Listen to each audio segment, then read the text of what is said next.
నిర్దేశిత లక్ష్యాలను దెబ్బకొట్టడం, మన శత్రువు ఎవడు అన్నది ఎక్కడున్నా వెతికి వెంటాడి వేటాడి చంపాడు. ఈ మధ్యకాలంలోనే మనోళ్ళు చేస్తున్నారు. పాకిస్తాన్లో కానీ, అమెరికాలో కానీ, లేకపోతే ఆఫ్ఘనిస్తాన్లో కానీ ఎక్కడైనా సరే మన శత్రువులు ఉన్న వాళ్ళని లేపేస్తున్నారు. దాంతో వణుకు పుట్టడం వల్లే కదా కాల్పులు ఇక్కడ బాంబు పేలుళ్ళు లాంటివి చేయడానికి భయపడి వస్తుంది. ఆ తరహాలో అటాక్ చేయడం అన్నటువంటిది కీలకం. అది ఇజ్రాయెల్ చాలా కాలం నుంచి చేస్తూ వస్తుంది. అందుకే డైరెక్ట్గా అట్లాంటి ఇండైరెక్ట్ చేయలేక ప్రత్యక్ష యుద్ధానికి దిగారు హమాస్ తీవ్రవాదులు.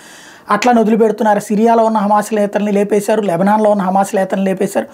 తాజాగా గాజాలోనే ఉన్నటువంటి ఒక హమాస్ నాయకుడికి సంబంధించి రఫా దగ్గరలో ఉన్నటువంటి బిల్డింగ్ని కూల్చేశారని మొన్ననే చెప్పుకున్నాం. ఆ బిల్డింగులో అసలు విషయం ఇప్పుడు ఒప్పుకున్నది పాలస్తీనాకు సంబంధించినటువంటి హమాస్. అయితే మానవత్వానికి మాయనమచ్చ లాంటి పనికిమాలిన ఉపన్యాసాలు ఇచ్చింది హమాస్ కమాండర్ మహమ్మద్ హబూ హస్నా అనేటువంటి కమాండరు. వీడిని పాలస్తీనా ఏం చేసింది తెలివిగా, వీడు తీవ్రవాద నాయకుడు, హమాస్ నాయకుడు, వీడిని ఒక ఎన్జిఓగా చూపించి ఐక్యరాజ్య సమితి నుంచి వచ్చేటువంటి సాయం అంతా కూడా వీడి దగ్గరికే వస్తుంది, వీడి సంస్థ దగ్గరకు వస్తుంది.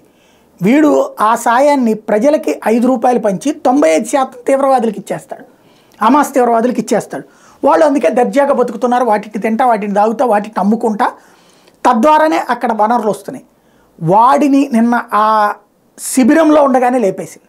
వాడు ఆ శిబిరాన్ని అడ్డం పెట్టుకుంటాడు. ఇప్పుడు ఏం చెప్తారు అమెరికా, యూరప్ దేశాలు, అయ్యో పాపం మానవతా సాయం అందిస్తున్న శిబిరంలో చంపేశారంటారు, ఆ భవనాన్ని కూల్చేశారంట. కానీ అక్కడ నడిపిస్తున్నది ఒక తీవ్రవాది.